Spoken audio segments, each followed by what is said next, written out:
Welcome back to Views with Hughes at Jennifer News. This is Jerome Hughes, and if you haven't done so already, go ahead and subscribe to the channel, click the bell notification, so that way you'll be notified of future uploads and updates. So this is coming in from Esquire via Giant Freaking Robot that Chris Pine says Star Trek 4 is cursed, and that's a very bad sign. It's not a good sign at all because of the fact that the franchise itself has been facing a bit dismal numbers as of late, especially not just the movies with the remakes with stars Chris Pine, but also the series made by Alex Kurtzman that's on Paramount Plus. So we see here that where it talks about how Esquire did an in-depth profile on Chris Pine, and they talk about Star Trek 4, leading Pine to say he feels like it's cursed. For all the Trekkies out there who appreciate the Kelvin timeline films, this is definitely a blow to morale. Pine expounded on his thoughts about the franchise, saying, why aren't we just appealing to this really rabid fan group and making the movie for a good price and going on our merry way instead of trying to compete with the Marvels of the world? Well, that's pretty interesting because I went on ahead and took a deep dive into the article itself. And here's a paragraph with two paragraphs talks about it. But it's also interesting that earlier in the interview of this publication, he talks about, basically having fun of playing a character that makes him look like a fool. It says in the paragraph which says here, Delaney Goldstein have said that as much to their star, they're like, we're just so thankful that you're willing to emasculate yourself on screen, Pine says, laughing.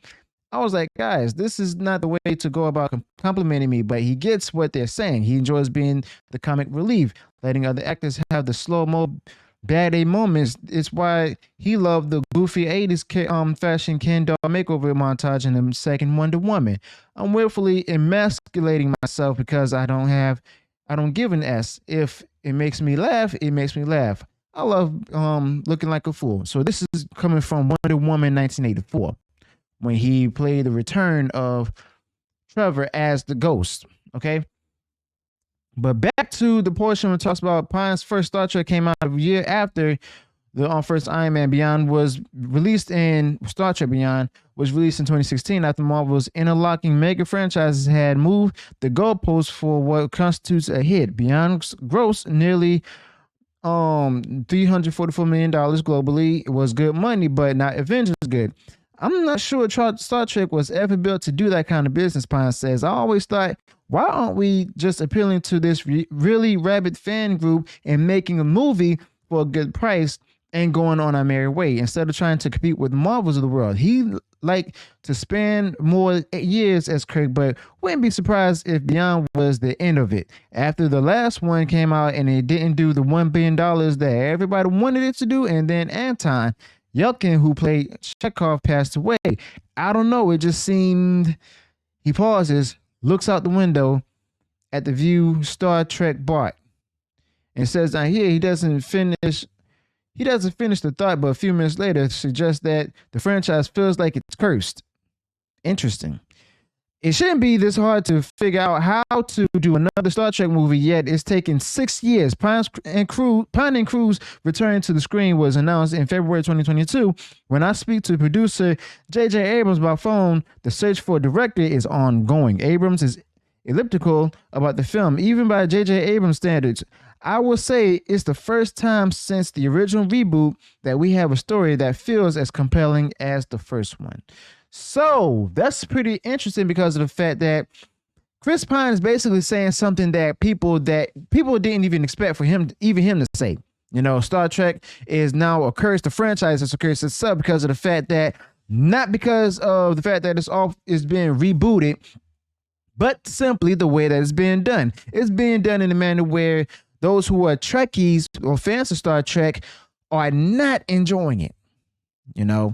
Where it's like it's going beyond the whole virtue signaling with various different groups that feels this ain't franchise, but also the fact that it's not the original Star Trek by Gene Roddenberry.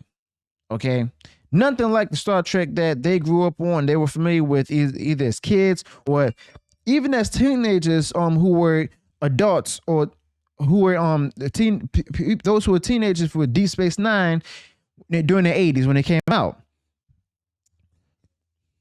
But Chris Pine certainly isn't wrong about the status of Star Trek 4, as there has hardly been any forward momentum on the project or official good news for years. The project still doesn't have a director, and the script has already gone through rewrites.